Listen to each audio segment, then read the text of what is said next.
Hello, hello, hello, hello, hello, hello. Is my mic working? Yes, it looks like it is. How you doing? How you doing?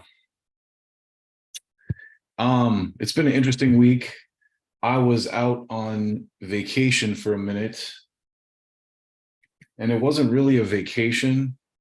It was more of a trip to a funeral. Hold on one second.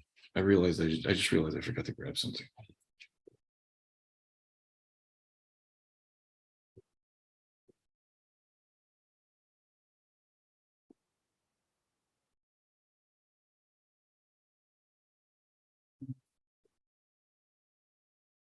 What can I forget? So I'm having what I like to refer to as a California breakfast. And for those of you that don't know what a California breakfast is, that is some potent marijuana and some potent coffee. So cheers to you on Sunday morning. If you're watching. And even if you're not, hey, cheers to you too.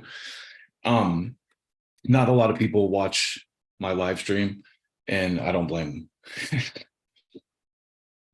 Getting over a little bit of a cold. And the main reason I do these anyway is so that I can cut them up into clips more easily. Because I when I started doing this, if you look at the quality of some of my older videos, they're a lot better quality as far as like the video goes. And that's mostly because I was filming them on my phone and then cutting them together in Final Cut, which is great for quality. But when you're a one-man band, it's not great for time. And, obviously I'm a single dad. I got shit going on outside of this. This is kind of a labor of love for me. So if you're paying attention, I love you. Thank you so much. I appreciate it. I appreciate everything I get because I'm not out there, begging for likes or follows or whatever. I'm just kind of doing my thing, calling it like I see it. And so with that, I thought we would start today with what was my most viral tweet of the year so far. And I paid for Twitter for a minute. Well, let's start with this. I paid for Twitter for a minute because I really support Elon's kind of supposed dedication to free speech, which doesn't seem so apparent now. I mean, they're tamping down for the sake of ad dollars, and the lady that he hired as CEO is proof of that. But that said, I still think Twitter is probably the best platform on social media for free speech. You can post footage from January 6th there that the press isn't showing. You can criticize the Ukraine war. You can do very American things, So on all that aside, I'm going to switch subjects here. Recently, let me just, I'm sorry. So recently, one of my personal heroes, a person who I have followed for a long time, Dr. Cornel West, threw his hat into the presidential race. And unlike some of the other interlopers, like RFK, who's already kind of been waffling on, Israel and stuff like that, Cornel West is running outside of the Democratic Party. Now, as soon as this came out, the Democratic, press began their onslaught almost immediately. And I didn't collect all the stories, but The Nation ran one that was basically, and all the other lefty YouTubers did great jobs covering this. RBN, Sabby, Do Dissidents, all those people did a great job covering, and Jimmy Dore did a great job covering the kind of, announcement of Cornel West. and from a rational standpoint. Well, these Democratic media outlets immediately came out with, full fire, like Cornel West is unserious, and to the point where Joan Walsh, who's a total crackpot, wrote that the original headline was Cornel West has no business running for president. And obviously he's over the target, right? You could see from the reaction to his announcement that people were like, uh-oh, this poses a problem. And the biggest thing that they're pushing right now is like, oh no, you're going to siphon votes away from Biden and Trump's going to get reelected. And guess what? No one's scared of that anymore, because Biden has proven to be absolutely worse than Trump. So that line isn't going to work this time. So with that, I thought these fakes, Crystal and Kyle did this little video where they're talking about, and we're not going to watch all of it, but they're talking about, so they start this video by basically making fun of presidential candidates that they don't deem as, worth a shot. And if you remember, that's what everyone did about Trump when he put his hat in the ring. But they kind of start this video by like, oh, so-and-so is running for president. He's so unserious. What a dummy. What's up, everybody? Currently driving on a beautiful day, enjoying the sunshine and whatnot. Crystal just gave me some terrible news, which is that Chris Sununu is not running for president. I know you're heartbroken, baby. It makes me so sad. I think you called him Chris Sahuhu, was your nickname for him. They start this video. Nobody knows it. Making fun of His family is who are running for president. Apparently Cornel West is running for president. Now, he's not running as a Democrat. He's not running in the Green Party. He's not even running as an independent, although I think that might be a little up in the air depending on the structure of the party he's actually running. So another thing that these Democratic, campaign stooges are doing, which was exactly what Kyle and Crystal are. They're Democratic campaign stooges. They're going to tell you to vote for Biden at the end of the day. They're going to push Marianne Williamson. But one of the lines they're going is, why doesn't he run in the Green Party? Why doesn't he run in the Green Party? Because the Green Party is trash, and it seems like it's co-opted by the Democratic Party, and they've already sued to get the Green Party off ballots in different states. But Howie Hawkins from the Green Party, I had to unfollow him, and it made me glad that I didn't vote for him in the last election. But he's one of those Ukraine imperialist stooges who's not for peace. Or peace talks in the Ukraine. So that's right off the bat. Here's Kyle with the Green Party bullshit. Running for, but he's running in the People's Party. Now, for those of you who don't know, the People's Party was created, I believe it was after the 2016 race of Bernie. A staffer for Bernie by the name of Nick Brana decided he was going to create this third party. So they've been around since, 2016 or 17 or 18. Yeah, because the Democrats are a dead-end street, a party full of neocons. So, good on Nick for doing it. Something like that. Yeah. And they've been around since then. They don't have ballot access, and they've never gotten a candidate elected. So that's the line. They're like, oh, this is all unserious. To me, even if Cornel West siphons enough votes away from the Democrats that Trump wins, that's a good thing.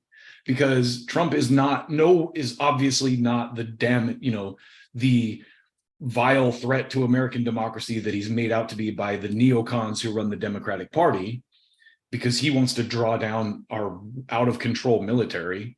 That's why he's such a threat to them. That's why they paint him as the second coming of, Hitler constantly. And they're throwing everything they can at him in the courts right now. But these guys are basically, this video just is so visibly transparent what they're doing. They're downplaying, and there's a point in the video where Crystal's reading the notes off her phone and stuff. She's like, okay, here's the talking points we got to hit. We got to hit the Green Party is bad, the People's Party is bad. He should join the Green Party because the Democrats can subtly control them and have them locked out of ballots in a lot of places. Anyway, let's keep going. So, and then there's been all this reporting and all these questions around the structure of the organization. There's all sorts of sexual harassment allegations against Nick Brana. There was some sort of So that's the thing too.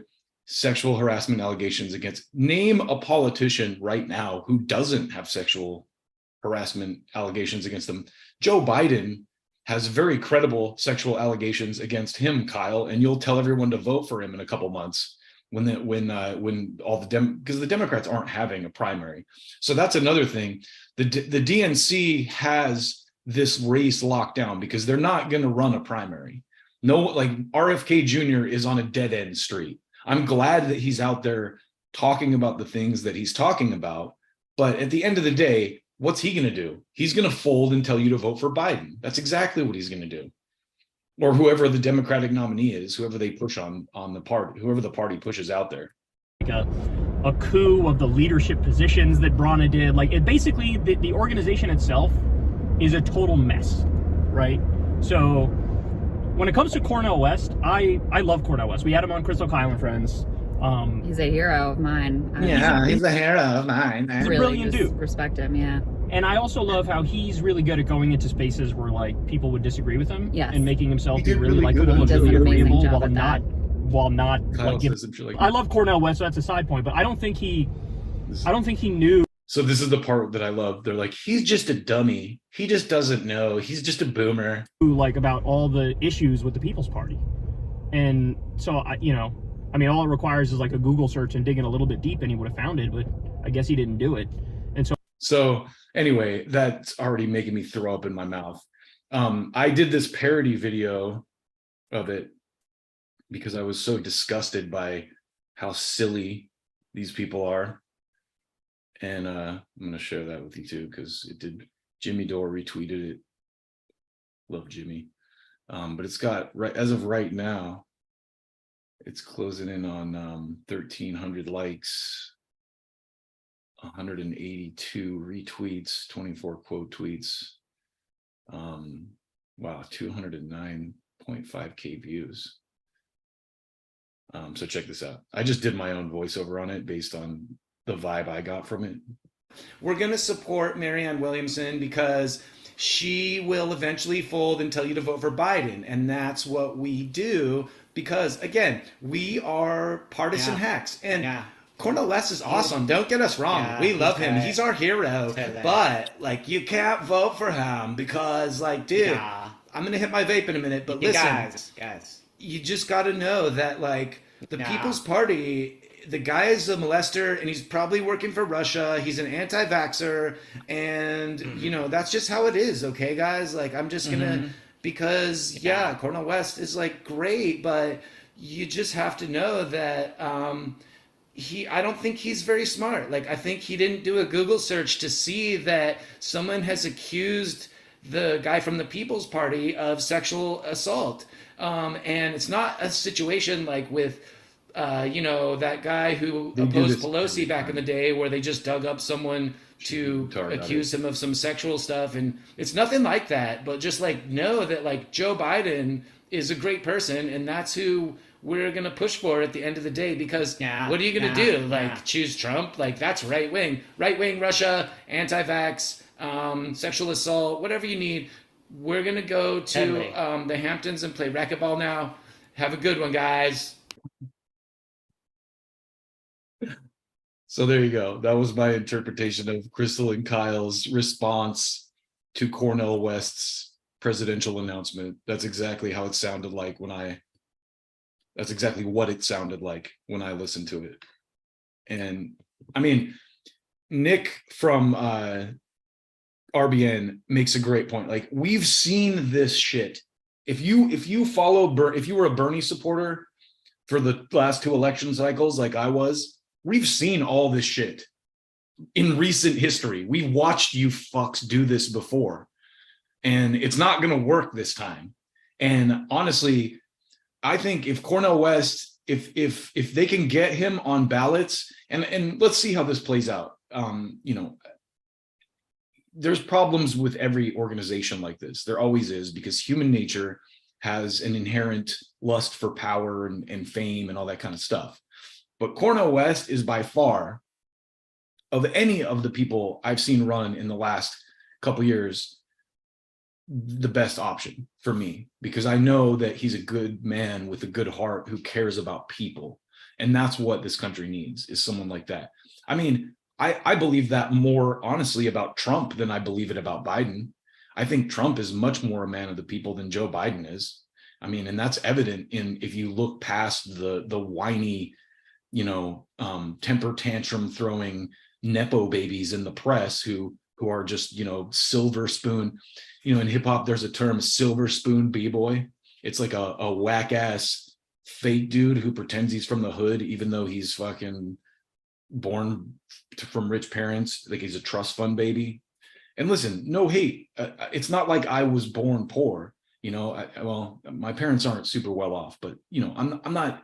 This isn't a argument about how credibly poor you are. It doesn't matter what income background you come from. What matters is, are you consistent in your values, or do you play these silly partisan games like Kyle and Crystal do? Like, oh yeah, he's my hero, Cornel West, but you can't vote for him because what if Biden loses the White House? What if Biden does lose the White House? Then what? We might get something better.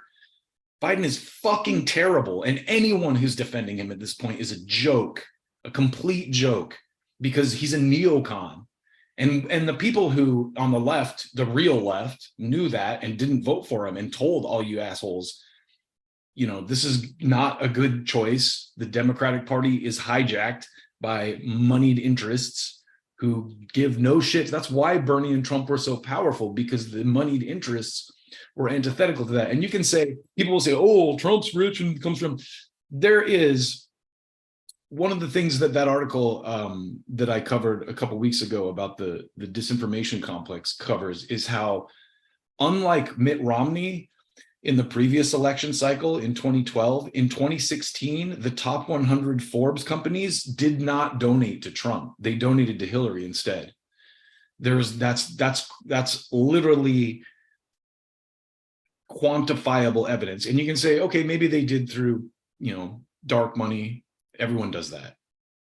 And there's a look at how much money the Democrats are taking through dark channels like that. That FTX guy famously said he quietly donated through dark money to the Republicans and publicly donated to the Democrats, because it's good PR to donate to the Democrats and it's bad PR to donate to the Republicans right now, even though you get the same results regardless of who you vote for. So people are hungry for a third or fourth option.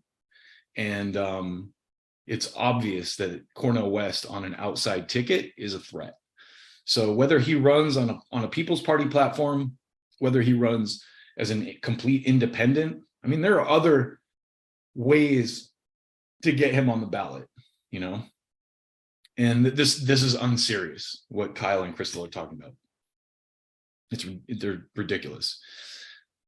And couple this with like the next video I saw, because I watched that one to criticize it. The next video the YouTube algorithm served me up in my feed is Kyle and Crystal gloating about Trump's indictment.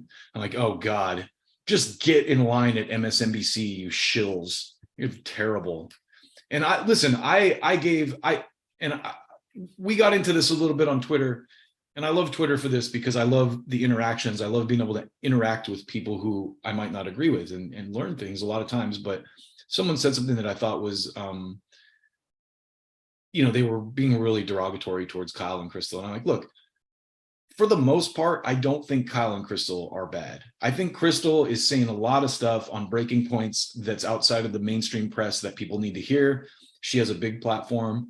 And most of the time, she's doing good work. Same with Kyle. I think Kyle, for the most part, is doing great work. So I don't want to make this some petty, like, oh, you're a stupid head thing. It's not about that. It's not about, Crystal hit a wall. People are like, oh, Crystal's ugly now. It's like, who cares what Crystal looks like? I don't care.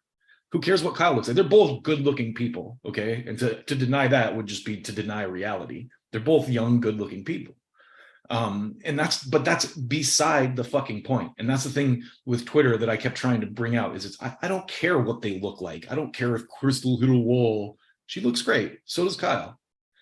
I'm not gonna go try to find him in a truck stop bathroom or anything. I'm just saying, as a man to another man, I can look at Kyle and go, yo, he's a handsome dude. But that's not the point. The point is the lack of consistency and the visible shilling, like rather than when Cornel West makes his announcement, rather than say, oh wow, like this is so awesome, Cornel West, the hero of ours, is running for president. I wonder if there's anything we can do to help get his message out on our platform. We're going to have him on next week. Their first reaction is, here's why it's bad. Cornel West is in the race, and here's why it's not cool, because the People's Party has sexual allegations against it. So does Joe Biden. So does every Republican. So do a lot of Democrats. Like, what does that matter? Oh, they did the sex in a way that, unless it's a conviction, like an actual rape conviction, those kind of things are unserious. Same with the white supremacy shit. It's that Frank Luntz guy, the words that work dude, getting into these focus groups and these DNC, going like, okay, we're going to call this guy a white nationalist because that's like calling him a racist, but not actually. What about a black nationalist or a Latin nationalist or an Asian nationalist? Are they racists, or are they just people from countries that love and respect their country? That's the thing that this whole, I started with the People's Party did sex bad thing, is what they're throwing out. Cornel West can't he can't hitch up with that. They supposedly, like, it's these vague accusations too.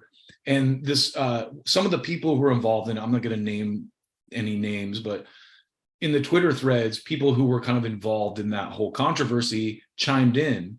And I even asked, like, hey, look, I don't know the whole story.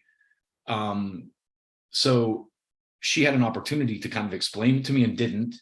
But again, I'm not even saying that her accusations aren't credible. They might be. What I offered to the conversation was Morrissey, like a vegan animal rights activist, one of the kindest people alive.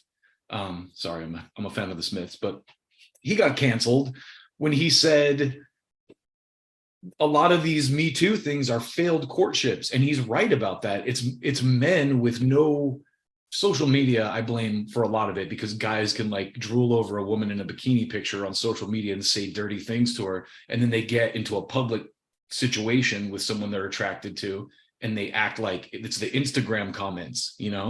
I just think guys are dumb. We have monkey brains, like, oh, pretty girl. They say dumb shit, or they do dumb shit. They think with their dicks. But that doesn't mean that they're a terrible person who needs it. Everyone likes to fuck. I say this all the time.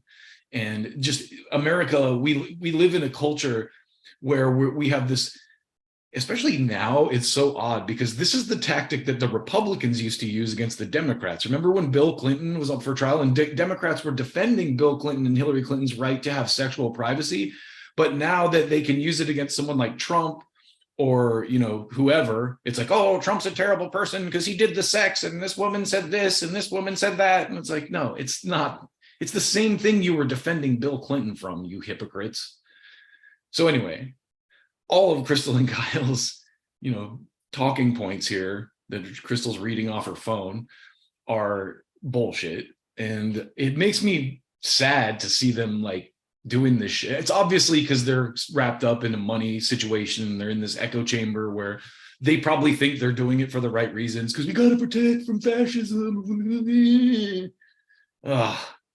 But it made me think of that Harry Sisson kid who's on TikTok. Like Crystal and Kyle are like the Gen Z version of those guys, or the millennial version of those unserious kids on TikTok. So I don't even have to duck out for this next segment from live stream to prepare. I'm going to show you this clip that I came across the other day by a person who I really respect. So to start, I know a lot of y'all aren't going to know who this is, so I thought I would do a quick refresher course. But my guy Rowan Atkinson here, oh, come on, browser, you can do better than that. Rowan Atkinson, born English actor, comedian, and writer, played the roles in the sitcoms Blackadder, Mr. Bean, and Johnny English. So he's probably most famous for Mr. Bean. But this is a guy, I love the British comedians, like the Ricky Gervais and the Monty Pythons, and they're just such groundbreaking comedians. So I saw this clip of Rowan Atkinson defending free speech, and I just thought it was fantastic. So check this out. My starting point when it comes to the consideration of any issue relating to free speech is my passionate belief that the second most precious thing in life is the right to express yourself freely. The most precious thing in life, I think, is food in your mouth. And the third most precious is a roof over your head. But a fixture for me in the number 2 slot is free expression, just below the need to sustain life itself. That is because I have enjoyed free expression in this country all my professional life and fully expect to continue to do so. Personally, I suspect highly unlikely to be arrested for whatever laws exist to contain free expression because of the undoubtedly privileged position that is afforded to those of a high public profile. So my concerns are less for myself and more for those more vulnerable because of their lower profile. Imagine that. Can you imagine Crystal and Kyle saying that? My concerns aren't for us, it's for the people that are poor that need a big change and can't just have the status quo again. Like the man arrested in Oxford for calling a police horse gay, or the teenager arrested for calling the Church of Scientology a cult, or the cafe owner arrested for displaying passages from the Bible on a TV screen. When I heard of some of these more ludicrous offences and charges, I remembered that I had been here before in a fictional context. I once did a show called Not the 9 O'Clock News some years ago, and we did a sketch where Griff Rhys-Jones played Constable Savage, a manifestly racist police officer to whom I, as his station commander, is giving a dressing down for arresting a black man on a whole string of ridiculous, trumped-up and ludicrous charges. The charges for which Constable Savage arrested Mr. Winston Kadogo of 55 Mercer Road were these: walking on the cracks in the pavement, walking in a loud shirt in a built-up area during the hours of darkness, and one of my favorites, walking around all over the place. He was also arrested for urinating in a public... To someone like AOC, walking around in a loud shirt, one that says like MAGA or something, is violence to her. So as parody as the stuff he's saying is, it's a reality in the United States right now. Convenience and looking at me in a funny way. Who would have thought that we would end up with a law that would allow life to imitate art so exactly? I read somewhere a defender of the status quo claiming that the fact that the gay horse case was dropped after the arrested man refused to pay the fine, and that the Scientology case was also dropped at some point during the court process, was proof that the law was working well, ignoring the fact that the only reason these cases were dropped was because of the publicity that they had attracted. The police sensed that ridicule was just around the corner and withdrew their actions. That's kind of what happened. Hopefully that will happen with the Afro Man case, if you haven't read about that, where he recorded those cops raiding his place and made it into a song, and now they're suing him. Whole other story. But I did a video on it, but this is what it reminded me of. But what about the thousands of other cases that did not enjoy the oxygen of publicity, that weren't quite ludicrous enough to attract media attention? Even for those actions that were withdrawn, people were arrested, questioned, taken to court, and then released.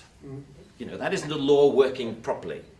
That is censoriousness of the most intimidating kind, guaranteed to have, as Lord Deer says, a chilling effect on free expression and free protest. Parliament's Joint Committee on Human Rights summarised, as you may know, this whole issue very well by saying, while arresting a protester for using threatening or abusive speech may, depending on the circumstances, be a proportionate response, We do not think that language or behavior that is merely insulting should ever be criminalized in this way. The clear problem with the outlawing of insult is that too many things can be interpreted as such. Criticism is easily construed as insult by certain parties.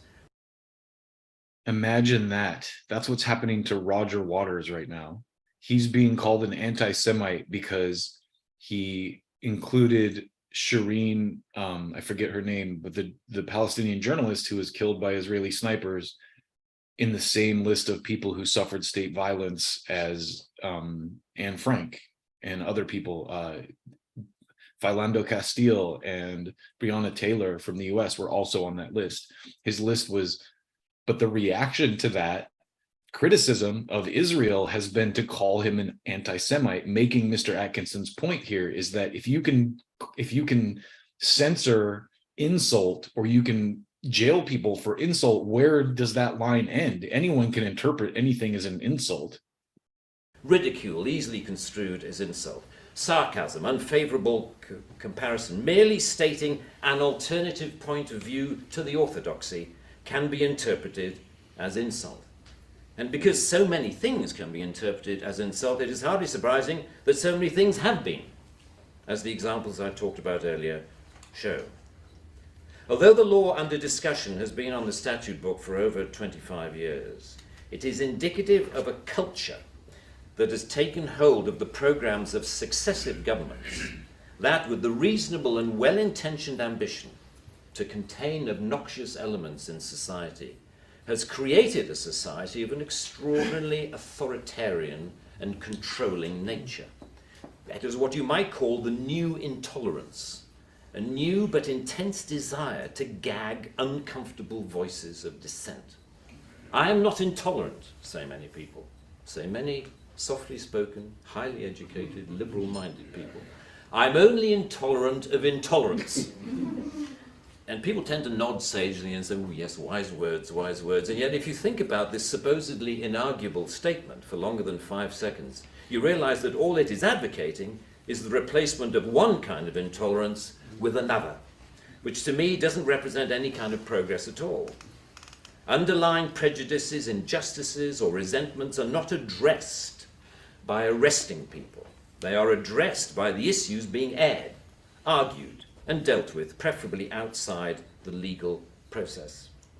For me, the best way to increase society's resistance to insulting or offensive speech is to allow a lot more of it.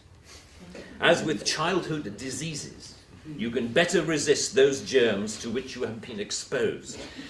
We need to build our immunity to taking offense so that we can deal with the issues that perfectly justified criticism can raise. Our priority should be to deal with the message, not the messenger. As President Obama said in an address to the United Nations only a month or so ago, laudable efforts to restrict speech can become a tool to silence critics or oppress minorities. The strongest weapon against hateful speech is not repression, it is more speech. And that's the essence of my thesis, more speech. If we want a robust society, we need more robust dialogue, and that must include the right to insult or to offend. And even if, as Lord Dear says, the freedom to be inoffensive is no freedom at all.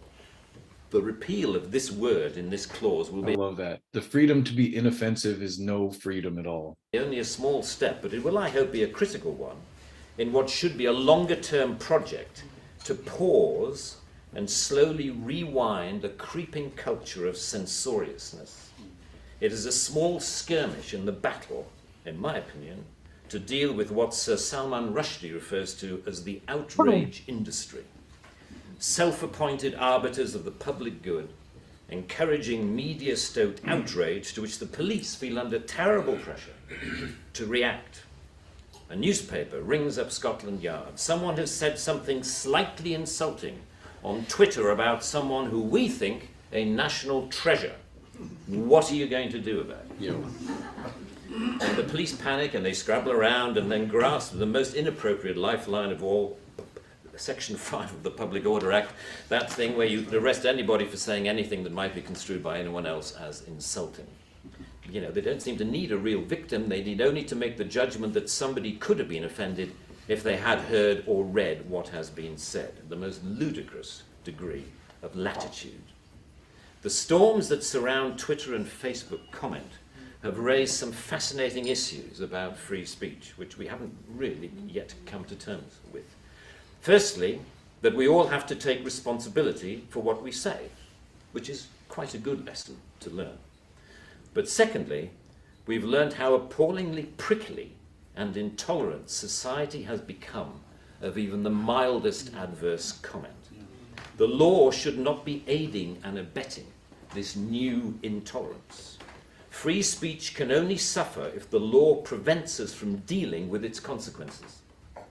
I offer my wholehearted support to the Reform Section 5 campaign. Thank you very much. For more great content, Rowan Atkinson, like, subscribe. what a G. So Rowan Atkinson, what a G. That's the kind of stuff that needs to be said right now.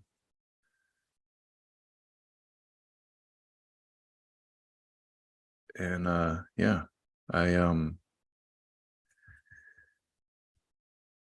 it makes me sad that so many people in this country have kind of just jumped on that bandwagon of it's okay to shut people up that you don't like, you know, because it's the kind of thing I can see it. I can see the left supporting it in the name of Trump and fascism, which has obviously been has been exaggerated for political effect. And that will be turned around on you. You know, it sucks that people don't recognize that. And it's a recurring theme with me. I go back to the Thomas Paine quote about if you don't defend these kind of freedoms for your worst enemies, the consequences will reach back to you eventually. And I'm paraphrasing, obviously. The way he said it was much more eloquent than that. But yeah, very interesting stuff. So I'm trying not to jump off, but let me remind myself what I had going on here.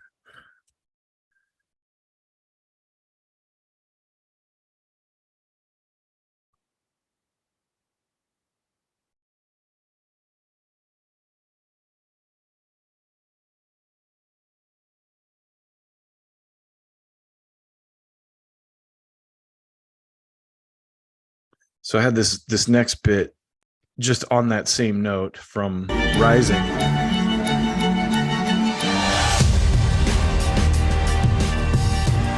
Hello and welcome to Rising. Another day, another dollar, but here we are to bring you the news. Another day, another dollar. Hey, how's it going? Have some news from the other Robert in my life. Oh, okay. Okay, so just continuing with that theme of the censorship thing, this is another news bit that's very kind of continues along the lines of what Rowan Atkinson was talking about. Why don't you lay it on us? Well, Robert F. Kennedy Jr., of course, joined Elon Musk for a Twitter Spaces discussion yesterday about his campaign for president. The New York Times characterized the discussion as follows, quote, Robert Kennedy Jr. with Musk pushes right-wing ideas and misinformation. And there it is. We need to censor misinformation, disinformation, and right-wing fascism. It's been demonized to the point where you can't have a conversation about anything that doesn't fit in neatly inside the narratives of power because it's right-wing misinformation and you're a bad person for even talking about it. This is the result of the COVID hysteria. Kennedy, a long-shot Democratic presidential candidate with surprisingly high polling numbers, said he wanted to close the Mexican border and attributed the rise of mass shootings to pharmaceutical drugs. The Times in particular took issue with Kennedy's The mass shootings thing, I've said this multiple times. but to me, a lot of it is the lack of healthcare. Desperation, lack of healthcare. Characterization of President Biden as a warmonger. Quote, Mr. Kennedy spent 9 uninterrupted minutes. There it is. It's right wing to call Biden a warmonger because he's intentionally piping up wars with China and Russia right now. Attacking Mr. Biden as a warmonger and claimed that their party was under the control of the pharmaceutical industry. I think the Democratic Party became the party of war, Mr. Kennedy said. I attribute that directly to President Biden. He added, he has always been in favor of a very bellicose, pugnacious, and aggressive foreign policy, and he believes that violence is a legitimate political tool for achieving America's objectives abroad. So what I think is funny, too, is this rush to censor disinformation is because of that, because it's very well documented. Biden was in Congress for a long time. He voted for the Iraq war. He was one of the Democrats who cheerleaded it. Robert Kennedy is just telling the truth, and they're calling him a right-wing misinformation person. I wonder which part of that was supposed to be misinformation. Journalist Glenn Greenwald weighed in on what he called a hit piece by the Times. Quote, the New York Times glossary, misinformation, words spoken by a critic of the Democratic Party establishment. Right wing, one who is a critic of the Democratic Party establishment. Of course, corporate outlets will attack all Biden opponents, but this New York Times hit piece on RFK Jr. is just dumb. He continued, how dare RFK Jr. characterize Joe Biden, someone who has vehemently supported every U.S. war for decades, was a key Senate advocate of the war in Iraq, and is flooding Ukraine with advanced weaponry, of being a warmonger. Why, this is misinformation. Censor it.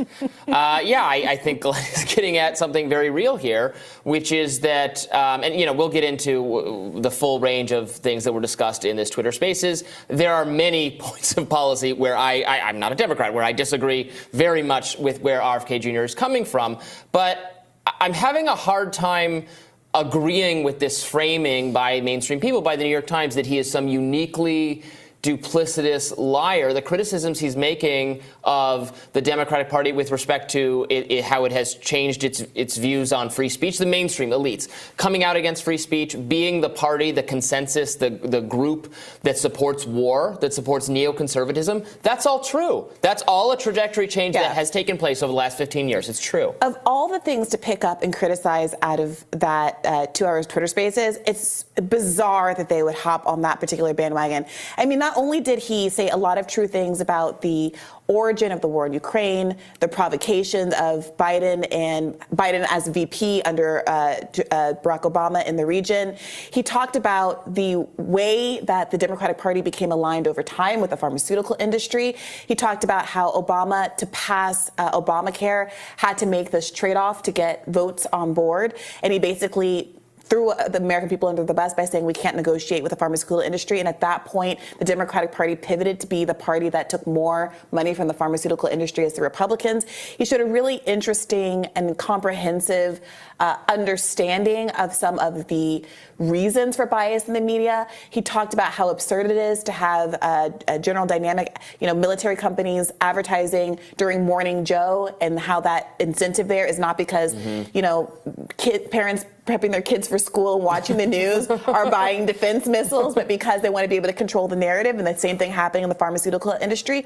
I mean, there was so much truth in what he said. At the same time, I do think that the format, again, was awkward. So I'm going to stop there because I don't care about the format. The reason I was showing that clip is because it's very clear what's going on here, and liberals support it. And again, it's like she was just talking about.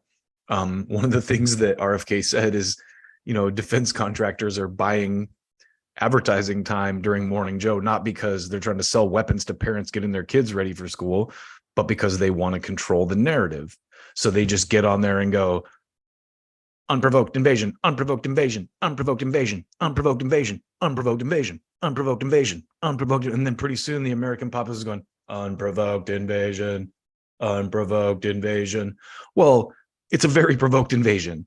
We cooed their leader in 2014 and have been flooding the region with weapons since. So we're giving them the weapons to shoot into these territories at the border, or for these border territories to fight. And it's a threat to Russia. If Russia was arming extremists at the border of Texas and Mexico, of course we would do something about it. Of course we would invade and take them out. And I mean, I won't go into this whole thing, but I read a thing about how weapons that we are flooding Ukraine with are now starting to show up amongst cartels in Mexico, which maybe it's a CIA thing. Maybe it's just that the government there is so corrupt, they're selling the weapons that we're giving them to other countries to make some cash. That's probably the most likely story. But the thing that baffles me the most about America in general is take the immigration issue, for example, right? The entire focus of that issue is on migrants, the people who are coming here. No one ever asks, why are they coming here? And if they're taking jobs, who's hiring them? The focus is always on the migrants, the people, the pawns, the people who are. So why are they coming here? Why are people coming from? Why are they coming to the United States from their countries? These countries, well, a lot of them live in countries that the United States is sanctioning. So there's no food. The economies are in shambles. And then we point at those countries and go, oh, socialism, see, it doesn't work. Yeah, it doesn't work because we don't allow it to work. The United States intentionally meddles. I mean, we have our hands in, so we have bases everywhere. We have our hands in everything. So, we need to have this come to Jesus moment as a country. And I'm a father, right? Like, I don't criticize my country because I'm a Russian. I criticize my country because I love it and I don't want to see it doing these things. I don't want to see it collapse on itself because of, idiotic bullshit that is unfounded, and this shit here, this streaming stuff is a good vent for me to just get this stuff out of my system. Because it's just, it eats at me, it bothers me. Like, why are we doing this? We are not, the American people didn't vote for a war in Ukraine. The Ukrainian people didn't. Zelensky was elected on a peace platform. He was elected because he said he was going to make peace with Russia. But we're not allowing him to do that. So, I got way off track there, but the point was, censorship is bad and Rowan Atkinson is right. And here's another reason that censorship is bad. Okay. Max Blumenthal, one of the few people still doing any real journalism. Eventually I'm going to get ad-free YouTube, but you gotta, when I see these ads, the one thing that I always remind myself is that, excuse me, I have that like end of the cold thing where I'm not really sick, but I get like I just have a little bit of phlegm kind of hanging out in the area where it tickles. I'm sure that smoking weed isn't helping, I'm not denying that. But anyway, point being, back on the censorship thing. Max Blumenthal is one of my favorite journalists out there, him and Aaron. Gray Zone in general, just everyone's doing good stuff. So I thought this was interesting because I used to be a huge Rachel Maddow stan, especially during the Obama era. And she has just fallen so far. So let's just watch some of this. Well, thanks for confronting the top liar in the country about a Trump-Russia conspiracy, someone who's done so much to indoctrinate millions of people into believing these collusion fantasies, and accordingly inculcating in people this belief that we need to confront Russia. That's really been, I think, the main consequence of Maddow's conspiracy theories. It wasn't just a dumb political thing going after Trump. This really was a McCarthyite campaign, and she to me is the face of it. And so this is the first time today, Max, I was just saying, that she's ever been confronted about it. So thank you for doing that. Yeah, what does that say about our media culture? I mean, she goes on Bill Maher all the time. She's on all these talk shows outside of her own domain in MSNBC, and she never has to answer for this. Just years and years of lies that prep the ground laid the groundwork for the proxy war with Ukraine and drove millions of good-hearted Americans totally insane and turned them into frothing out the mouth, warmongering, rabid McCarthyites. Yeah. And so I couldn't pass up the opportunity to confront her about that. Obviously, she wasn't going to do Q&A. She was going to sit down with someone from the Truman Center to softball her. So she was building up for the waterworks Max is part my of her favorite. speech. Like, this is why this matters, and I'm bringing it all home. And I confronted her. And Aaron, I think you can give some background on her lies, that you were one of the first people to write a critical piece about Maddow in a left publication. And it obviously upset her about how most of her segments were on Russiagate. This was like back in 2017, I think. Yeah. But her speech was extremely boring and simultaneously paranoid and insane.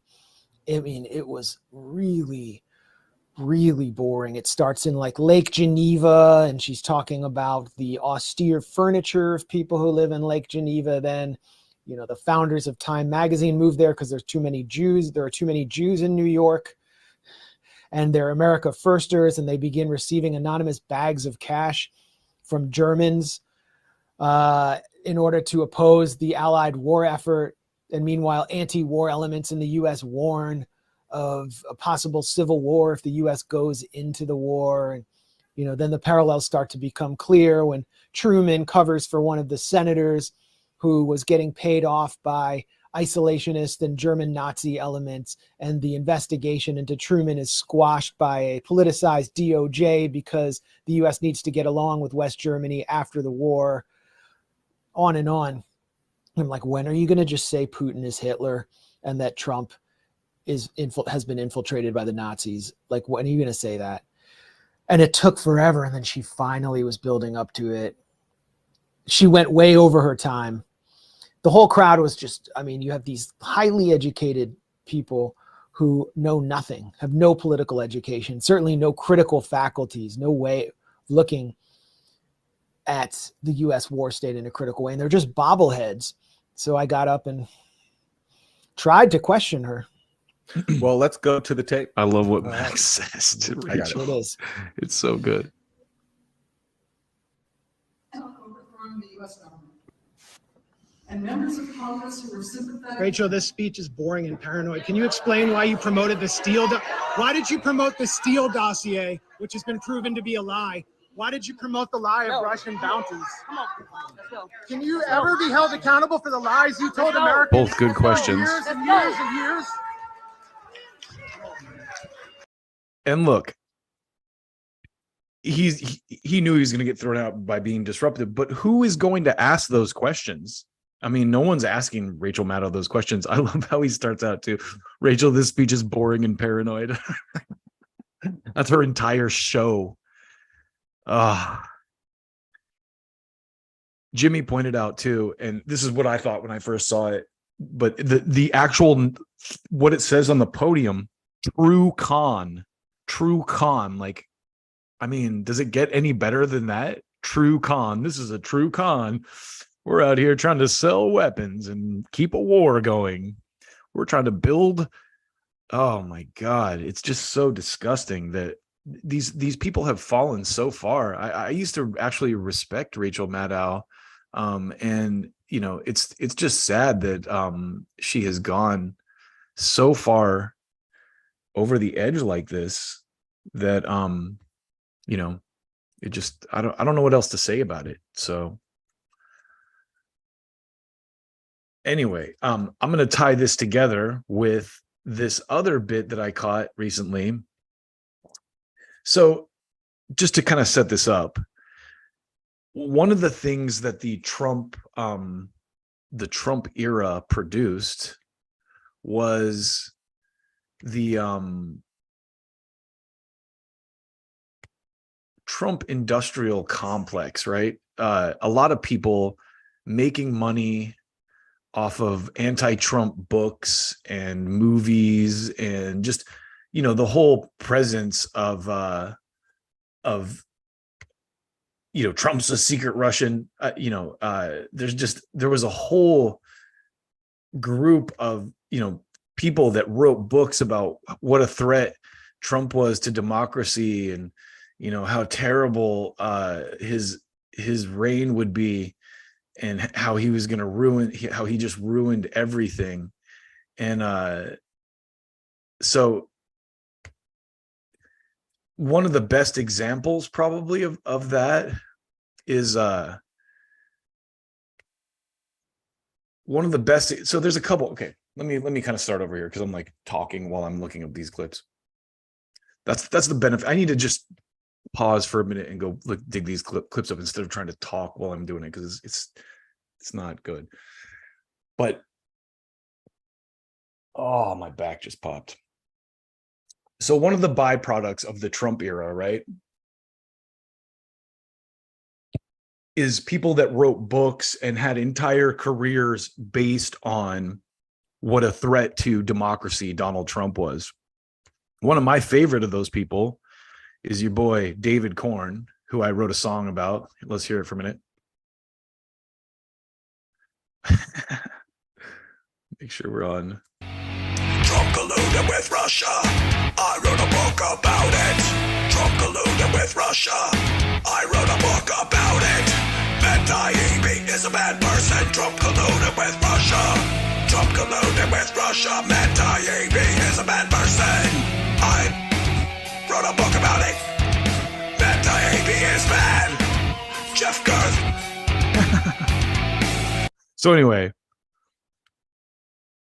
Sagar did a bit about, if you're on Twitter, there's an account called Mueller, She Wrote, that I'm sure sells, all kinds of, I guess I didn't know this woman had a podcast too. I just knew she was a Twitter account, but I guess I'm sure she sells merchandise and stuff, and all based around the fact that Mueller was going to arrest Trump for being a Russian spy, which has now completely been proven to be a fraud, unless you still live in the world of shit liberty. My favorite things to do is to revisit some of the main characters from the Russiagate era.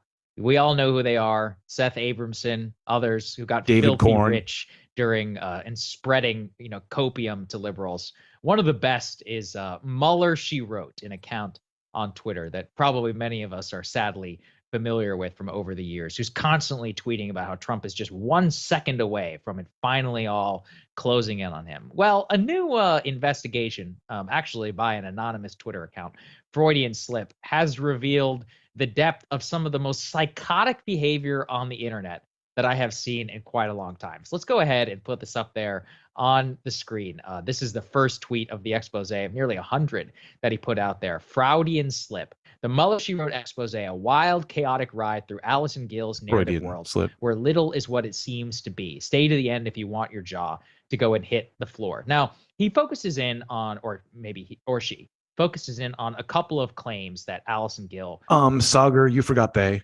the Mueller, She Wrote account, actually made, who runs a popular podcast and really monetized her entire brand online as, sticking it to Donald Trump. First and foremost was that she was a, quote, disabled American effing veteran who had served in the United States Navy, who was suffering from PTSD from the first Gulf War. Well, let's go ahead and put this up there on the screen. While Allison Gill had constantly claimed to be a nuclear engineer from the United States Navy, it turns out she actually studied to be a machinist Nate, completed 3 months of basic training, but didn't even finish the full study program. Furthermore, it was revealed that she was a veteran of the Gulf War era, not I mean, this kind of minutia isn't that big of a deal to me. necessarily of the Gulf War, and actually by her own definition Everybody lies on their resume.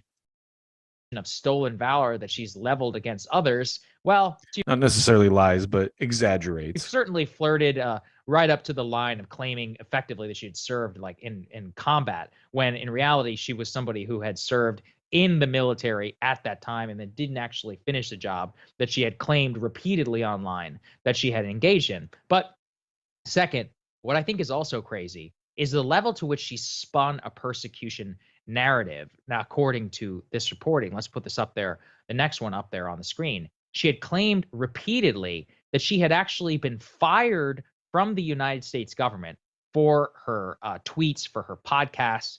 And it turns out, though, that an internal U.S. government investigation found that she wasn't actually fired. She was offered relocation, which he had voluntarily rejected, which the form right in front of you actually shows. She spun this, afterwards as a case of some, employee discrimination, fired allegedly for having PTSD, and even filed an equal opportunity complaint. None of these actually came to any fruit or revealed that, where it was revealed any wrongdoing on the part of the government. And then the most bizarre one to me, let's put this up there on the screen, was putting and tweeting out photos in which she had alleged that she had been attacked by her husband, who was she accused of an abuser, a manipulator, a drunk.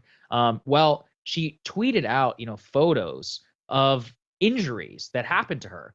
But what actually was revealed from the Fraudian slip account is that at least some of these photos appear to have come when she was almost killed in a car accident.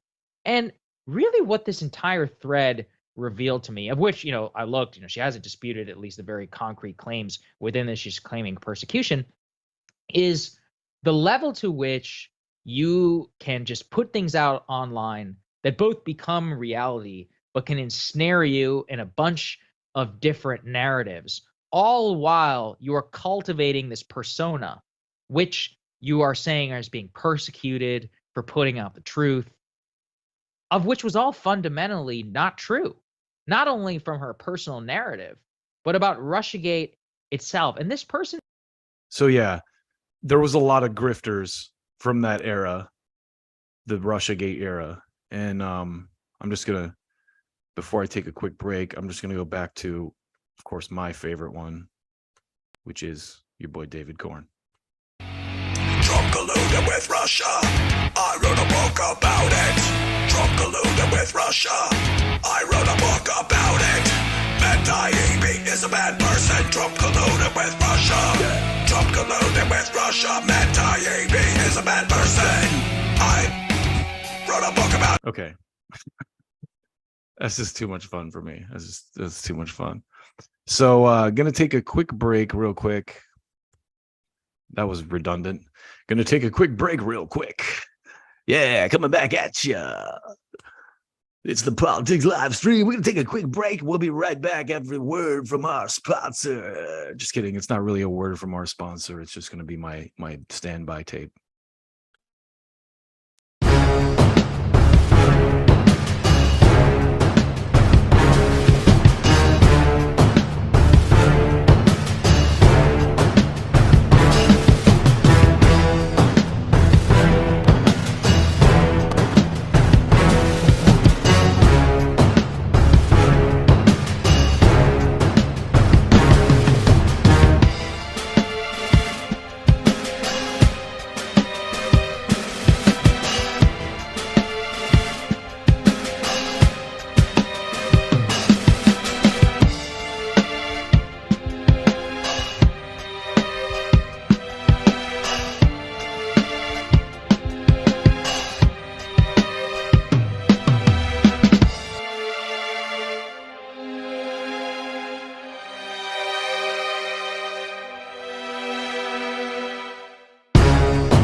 righty.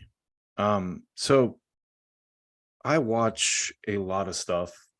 I try not to judge based on, I try not to judge based on what other people are saying, because other people have opinions on everything, and you really don't know for sure what you're dealing with until you hear it from someone directly. So there's these guys, fresh and fit, and they're called misogynists. And this guy Myron actually has a book called Why Women Deserve Less. So I guess there's a case to be made there.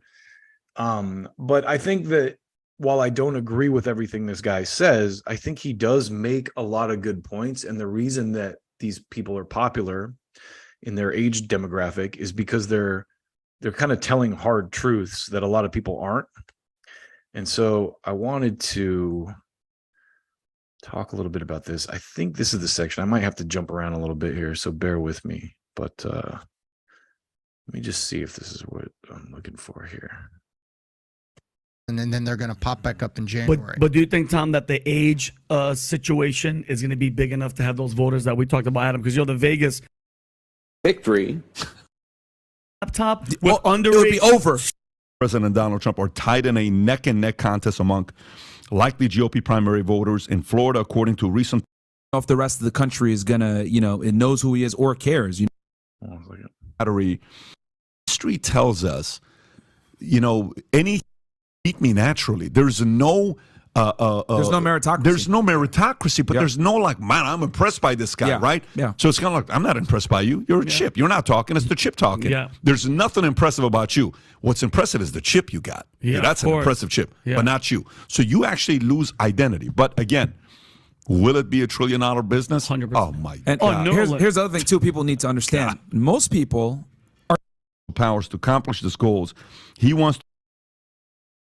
It was interesting. I watched the Heat game. I should have found Let's go to the next story. the section. To have this chip neural card for it, there's a long line of things. I never smoked weed in my life. Didn't drink like that in college. Didn't party like that. Okay. He lost by 101 points. And there was a small little, they gave the bigger trophy years ago. There's concepts about get feminized in this modern femme-centric society. There's plenty of avenues for you for that.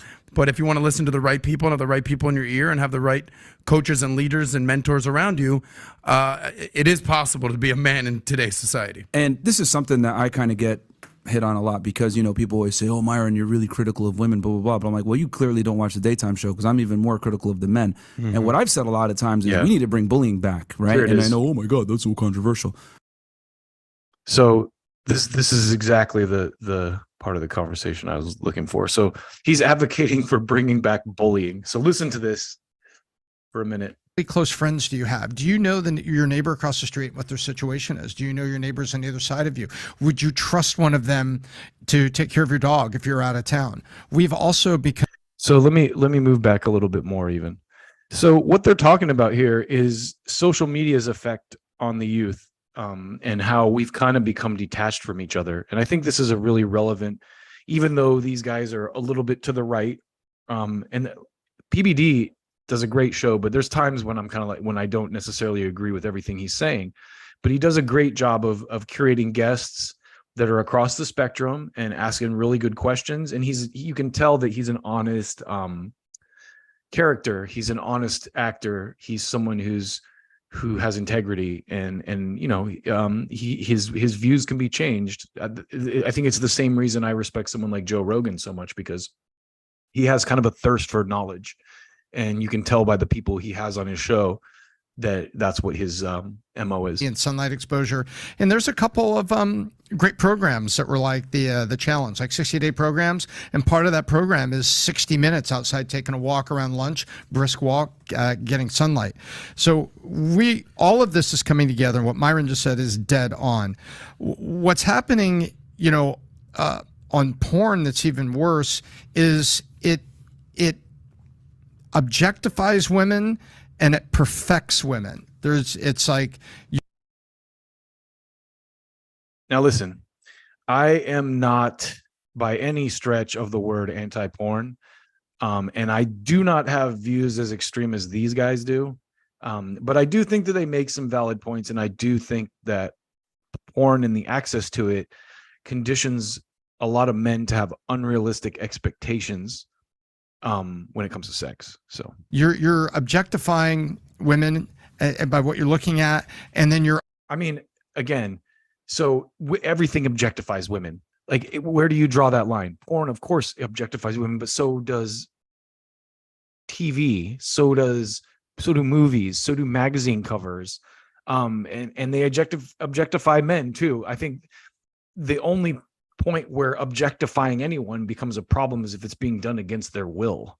You know, if someone's being photographed nude in secret and those photos are being shared, that's an invasion of privacy, then that kind of objectification is wrong. But if someone is actively participating in it, I mean, what's the problem?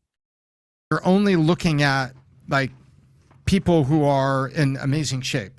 And so that also creates this false fantasy and leaves This men, is what I do agree with. not capable to engage in regular relationships. The other part I look at it, add all of this up, for a lot of add everything that we up, and look at this. Hey, Pat, when you grew up, did you know the names of your neighbors across the street and on either side of you? Yes, you did. So did my mom. So did my dad. Today, I have to proactively go meet my neighbors. People usually don't know their neighbors.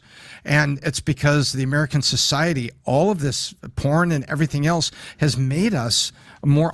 Okay, porn has not done.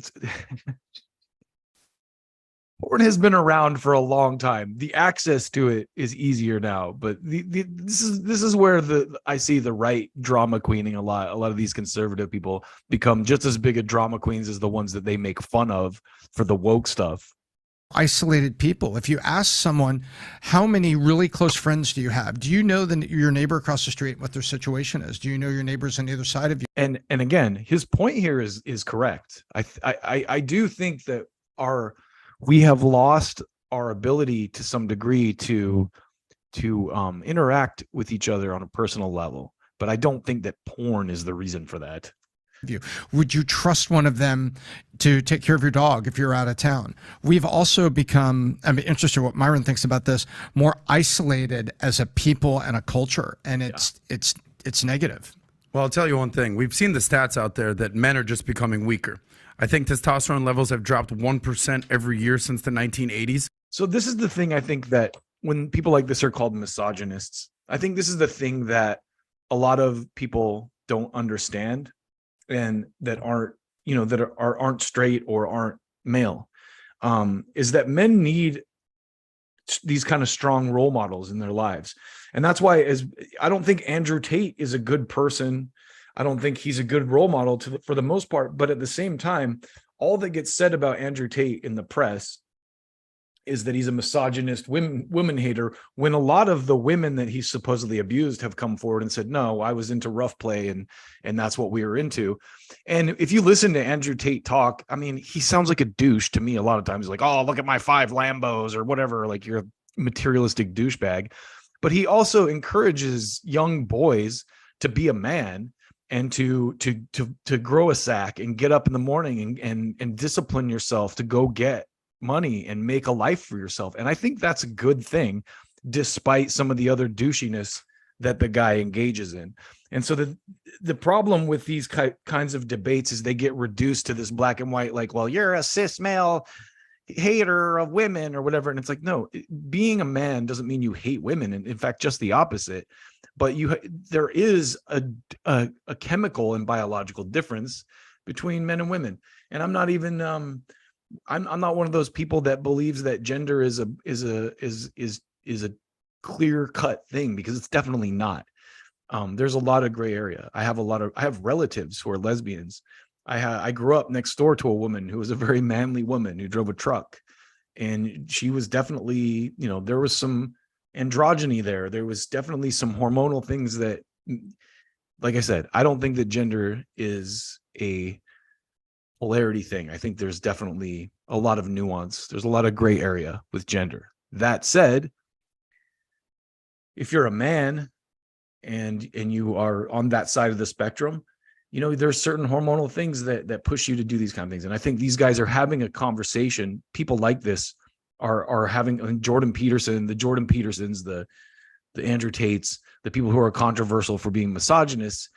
I might not agree with everything that they're saying, but I think that for the most part, they are saying good. They are a positive influence on young men.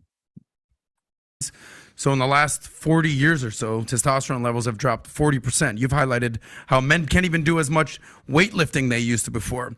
So look, rather than highlight all the negatives, we can go down a litany of list of what's going on with men. What can you do to basically increase your testosterone? So you can do the natural stuff, get the fuck out of the house, work out, get some sunlight, sleep well, eat well, do what you have to do. There's also testosterone supplements that you can actually take, TRT, this type of thing. Personally, and this is just my personal opinion, I'm a little bit older, so I'm in the demographic, but I would not take testosterone shots, supplements, anything, because your body produces that naturally. And if you're lacking in it, a lot of times it's because, like he said, you're not exercising, you're not sleeping well, you're not eating well, and just changing those things can drastically increase it without any drugs whatsoever. But the American mentality doesn't work that way. We want the shortcut. We want the pill. We want the shot. We don't want to put in the hard work that is required for the long-term benefits. It's like running a farm, like you have to put in the work to get the harvest. And a lot of people don't think like that anymore. They just want to take the pill and get the harvest. We've actually had a recent sponsor called Turkesterone that basically helps men increase their testosterone. I think at the end of the day, you have a choice to make as a man. Do you want to kind of go down this feminization of men path, or do you want to man up and become the best version of yourself? And the men, only probably 20% of men are actually going to meet us at that point. And you all right? Yeah. Oh, sorry. You all right? I mean, how can you disagree with that? Everything he's saying there is valid. No. I mean, that's essentially the end of the day. And if you just basically want to get feminized in this modern femme-centric society, there's plenty of avenues for you for that. But if you want to listen to the right people and have the right people in your ear and have the right coaches and leaders and mentors around you, it is possible to be a man in today's society. And he's not even saying that being a feminized man is a bad thing. He's just saying it's a choice that you have. So I respect that, because I'm not saying that it's a bad thing either. It's not. There's nothing wrong with being gay. There's nothing wrong with, I have very feminine qualities. I cook, I bake. I am, I was raised by my mother and a lot of strong women. So but I also, have balls and, I am sexually attracted to feminine women. So it's kind of like, it's that polarity is there for me in ways it might not be for other people. And the point I'm making here is I don't disrespect people that are different. And this is something that I kind of get hit on a lot because, people always say, oh, Myron, you're really critical of women, blah, blah, blah. But I'm like, well, you clearly don't watch the daytime show because I'm even more critical of the men. Mm-hmm. And what I've said a lot of times is we need to bring bullying back, right? And I know, oh my God, that's so controversial. The reason why I say that is because bullying is a very natural way of letting you know that you're inadequate with your peers, right? And if they tell you, hey, you're fat, or hey, you're a loser, etc. A lot of the self-improvements that I've made, right, throughout my adolescence into my adulthood came from people bullying me. And people say, oh, but it's trauma, it's bad. No, you need that. You need to be smacked in the face sometimes and learn you're not good enough right now. You need to become better. And the thing is, now we have Chris Rock has a great bit where he says, pressure makes diamonds, and then he starts out, it's hilarious because he's like, Mark Zuckerberg made Facebook because someone hit him in the face with a book. Oh, I love Chris Rock. But that's the same point that Myron here is making, is that, pressure makes diamonds. Sometimes you need that kind of pressure to become a better person. And that's a valid point. Participation trophy society where just by showing up, you're rewarded. And quite frankly, that's not enough. It's not about just showing up. It's about being consistent and showing up every day and doing it correct. And let's be honest, people of color are held to much higher standards than a lot of white people are. White people have it very easy. You can call it white privilege if you want. I wouldn't call it that necessarily. I mean, it kind of is though. It's definitely the reality that I think Myron also has this perspective because he's always had to work harder as a person of color than a lot of other people have to. And he's not out here complaining about it. I'm just putting that on the table because I think I see that mentality in a lot of my non-white friends. They have, like, especially Hispanic people have very strong work ethics, and it's always because they've just always, it's part of their culture. They've always had to work hard, and the results are always positive, you know? Correctly. But we live in this world nowadays where people, quite frankly, are soft, right? When I say things like, stop being, I don't want to swear, right? Because we're in the morning. You know, stop being a pussy, right? They're like, oh, you're misogynistic, You're toxic, hater, bro. toxic, blah, blah, blah. Yeah. No, men need trauma to grow. They need it, right? I've always said trauma builds men, but it destroys women. And the reason for that is because by the time you're old enough and you want to actually date a woman, etc., she's looking for those battle scars. She's looking for you to have that experience. She's looking for you to have beaten that adversity. She's looking for you to have made yourself into something. The only way you're going to be made into something is by going through something. And, you know, quite frankly, we live in a society now where the guys are just soft. My brother, for example, right? Going back to the college thing that you guys were talking about before. I was at his graduation last week. I had to take a few days off to go up to Connecticut. And, you know, Southern Connecticut State University, that's where he graduated from. And during the speech, right, they were talking about being all inclusive and, oh yeah, it's about, this is a happy, harmonious campus and all this other crap. And I'm like, damn, I graduated college, you know, 2013, about 10 years ago out of Northeastern, and they were starting to get woke back then. But now it's on a whole other level. And not only that, college campuses have become more and more expensive, right? When I went to Northeastern, it was around 40K. I think it's probably like closer to 50 to 70K nowadays.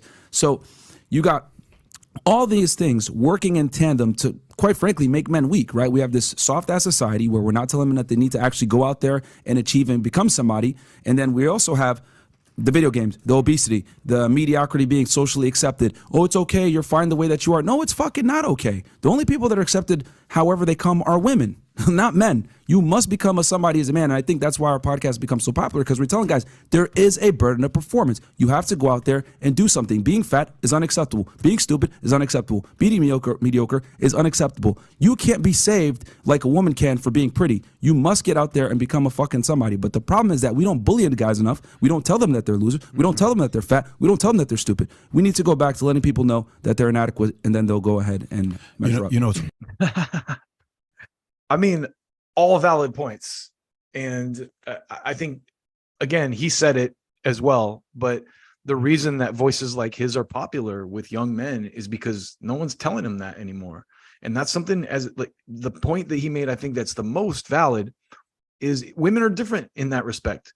As a man, if you don't make something of yourself, you're nothing, you know. Like, it's there's this meme, I think, that sums it up so well, where it has a picture of Lizzo and everyone's like, yeah, you go girl, you're so awesome. And then it has a picture of this fat guy without a shirt on, like at a swimming pool, like, put a shirt on, you fat ass. You know, it's like, that's the dynamic for real, you know. And there's the reason for that, and maybe it should be that way. And I mean, it is that way, but women need that kind of support. Like he said, trauma breaks women, but it makes men. And I think that's true. If you ever watch Kill Tony, for example, a lot of it is trauma. Like, they're making fun of each other, but it's all in good fun. And it's all, you know, Tony has this bit, if you've watched it enough, where if people get on stage and they bomb, he goes, both your parents are still together, aren't they? And 9 times out of the 10, the guy's like, yeah, I just had dinner with them like a week ago. And he's like, okay, you can't be funny unless you've experienced trauma. And if you grow up sipping cocoa at the lodge your whole life, you know, you don't have the life experience of most of the country. You're and that's not necessarily a bad thing either. You're just not cut out for comedy, you know, be an accountant or something, or a doctor.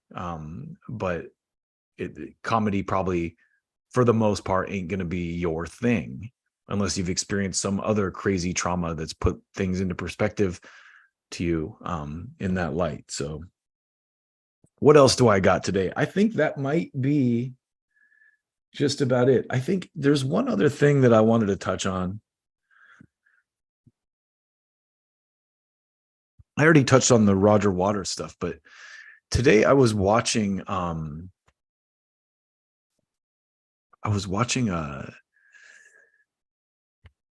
this old video from MTV. It was like 80s retro MTV, right? And hopefully I'm not fucking up my stream here doing this, but no, I shouldn't be. What I thought was interesting about this was that there was a lot of political stuff, a lot of stuff about like Live Aid and Band Aid, and the thing I think I want to show y'all is this. Oh, here it is. Oh God, this is so good.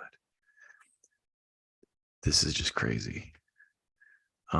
So just kind of keeping on the whole censorship theme, this was a time when they were doing the PMRC, and it was Al Gore's wife, and it's a time when, you know, I always say that I'm one of those people, I live at the intersection of politics and music, and this was really cool because it paired people like Dee Snider and Frank Zappa and John Denver for a cause.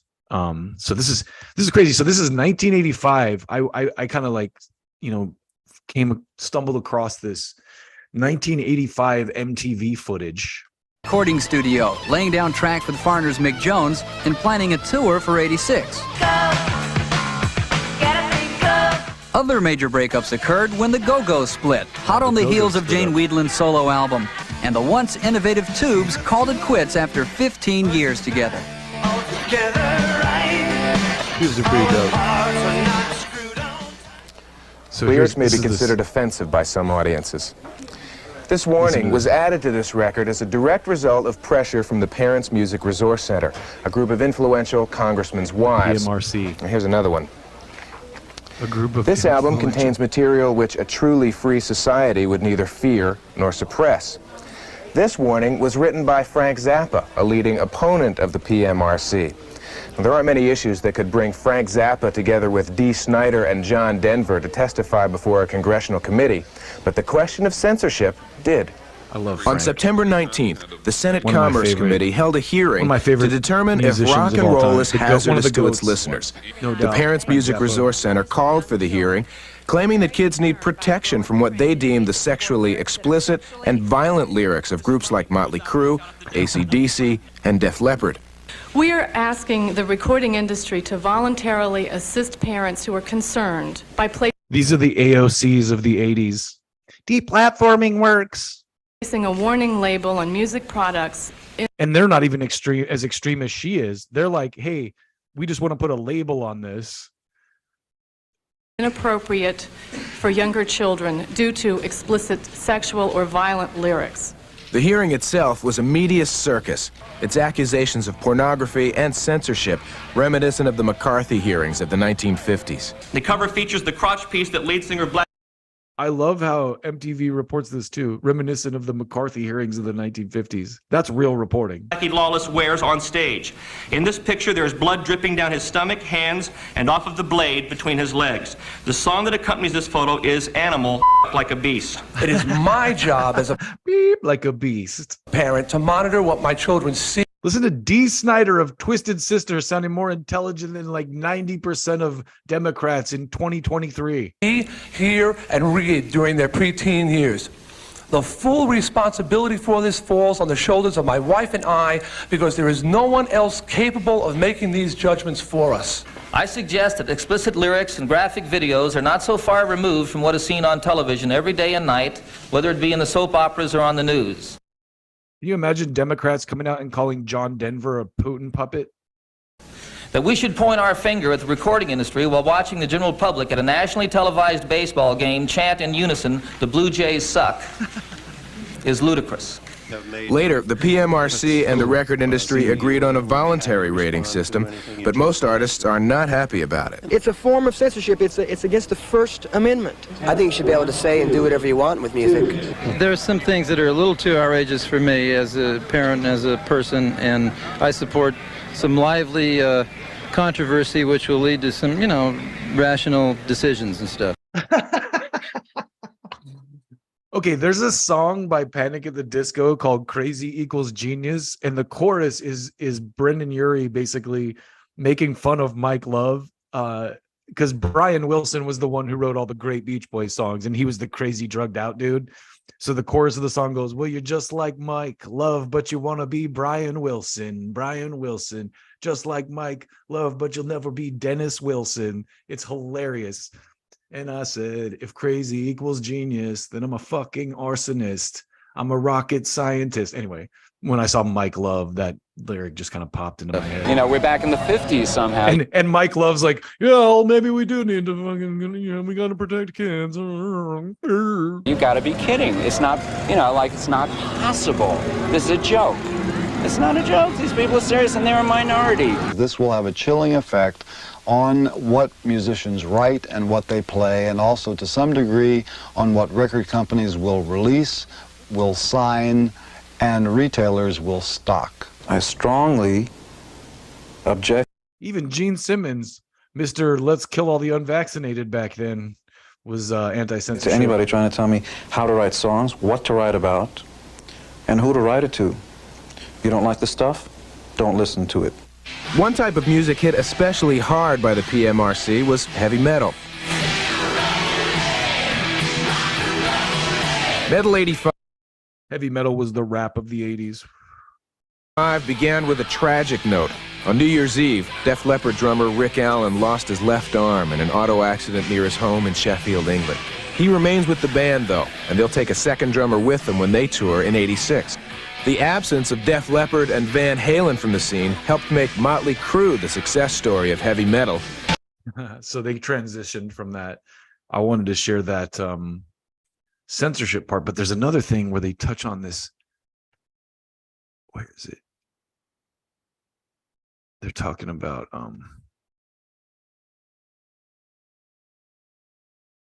I was about apartheid in Africa. Maybe it's back a little bit further. Oh, here it is. to say. So, yeah, check this out. So I had no idea about this. This was basically to kind of set this up. So after the "We Are the World" song came out, that Willie Nelson, I don't know if it was Willie Nelson, it's actually Bob Geldof, interestingly, in the news as a kind of, because he played, he was in The Wall, and Roger Waters has been in the news. But so Bob Geldof put together the "We Are the World" song, kind of, and they cover that a little bit in this. I'm not going to go back that far. As a result of that, all these musicians kind of went like, oh, we can do these benefits. So then they did Live Aid, which was the Live Aid was coupled with the so I'm getting this mixed up. They did Live Aid to raise money for Ethiopia, and Bob Geldof was one of the people who helped put that all together. And then they did the "We Are the World" song as a result of that, because they were all these musicians were in town for the Live Aid show. So that resulted in Farm Aid, which is what Willie Nelson and John Mellencamp did. And then this was kind of a follow-up to that that's a little bit less known, but it's about South Africa apartheid. So this is one of the things that caught my attention in this MTV piece that I thought was real interesting. Check this out. The power of music blew the cover off apartheid in South Africa this year. Sun City took music one step beyond charity into politics and protest, as Steve Van Zandt brought together 53 artists to speak out against racism. So this is really cool. First of all, it's Steve Van Zandt from Little Steven's Garage, obviously Bruce Springsteen's band, and the Sopranos, who helmed this. But he brought together all these pop artists and rap, like from rappers to like rock artists, and it's really cool. Sun City represents one of the fundamental aspects of apartheid, that relocation policy. Every time somebody plays Sun City, they're justifying that policy.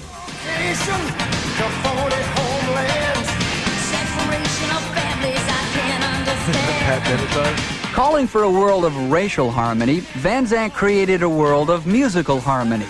Sun City's participants came from rock, salsa, rap, jazz, and soul across the spectrum of popular music. The sheer scope of Sun City and his potent political message confused and frightened radio programmers, and the record was slow to receive airplay. That's the part that I wanted to highlight. The message confused and frightened radio programmers, and the song received little airplay. If you don't think that happens today on a whole nother level with algorithms and whatnot, you're insane. Despite that resistance, Artists United Against Apartheid have sold over 300,000 albums, and they've spoken in both the U.S. Congress and the United Nations. As 1985 drew to a close, I'll stop there, but that was really interesting because I had never heard of Sun City. I had heard of Live Aid. I had heard of obviously Farm Aid and the We Are the World track, but the Sun City thing kind of got brushed to the side. So it was cool that MTV News kind of highlighted that because I had never heard about it. And of course now I'm going to really dig into it and maybe listen to some of the songs, but it's crazy how stuff like that gets wormholed. And I don't know how much longer after that apartheid ended, but yeah. So I've been on for quite a while now. So I think I'm going to wrap it up with that. And it's been an enjoyable morning cup of coffee with y'all. And again, if anyone's watching this, thank you so much for logging in and paying attention. And, like I said before, at this point in time, I mostly do this for the sake of being able to cut it up into clips after the fact. But it's something that I enjoy doing. And so like I do appreciate anyone who's checking it out and who's following, liking, sharing, whatever, subscribing. I definitely, it's not lost on me. It's appreciated. Because obviously when you're doing something like this, the goal is to grow an audience, and hopefully I love interacting with y'all in the comments. If I get something wrong or you have additional context to provide, I love that. That's one of the beauties of streaming on a service like YouTube. And I'm also trying to stay within community guidelines, obviously.